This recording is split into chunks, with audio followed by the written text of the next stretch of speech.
শুধু শুধু পাথর মেরে আমাকে শেষ করে দিলি। আমি কি করেছিলাম? আমার বাচ্চাগুলো এতিম হয়ে গেল। হ্যালো ডিয়ার, আসসালামু আলাইকুম। সোহাগকে কিভাবে মারা হয়েছে তা তো আপনারা জানেন, এবং সোহাগের খুনিদের কি বিচার হয়েছে, তার পরিবার কেমন আছে। আমাদের বিচার চাই। আমাদের এতিম বানায় ফেলছে, আমরা কোথায় থাকবো? আমার বাবাটাকে কিভাবে নিষ্ঠুর। এআই ব্যবহার করে সোহাগের ভিডিও ধারণ করে ভিডিও আপলোড হচ্ছে সোশ্যাল মিডিয়ায়। আমি মোহাম্মদ সোহাগ। আমার এই ভিডিওটা হয়তো স্মৃতি হয়ে থাকবে, একদিন হয়তো আমি থাকবো না করে, কিন্তু অনেক দিন বেঁচে থাকা। সোহাগকে কেন মারা হয়েছে হয়তো আপনারা জানেন। চাঁদাবাজদের চাঁদা না দেওয়ায় সোহাগের মৃত্যু।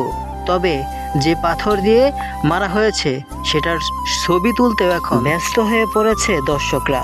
তবে সোহাগের পরিবার এখন কেমন আছে? তো বন্ধুরা, আজকের এই ভিডিওটা এই পর্যন্তই। সবাই সোহাগের জন্য দোয়া করবেন, সোহাগকে যেন মহান আল্লাহ তাআলা বেহেশত নসিব করে। সবাই ভালো থাকবেন, সুস্থ থাকবেন।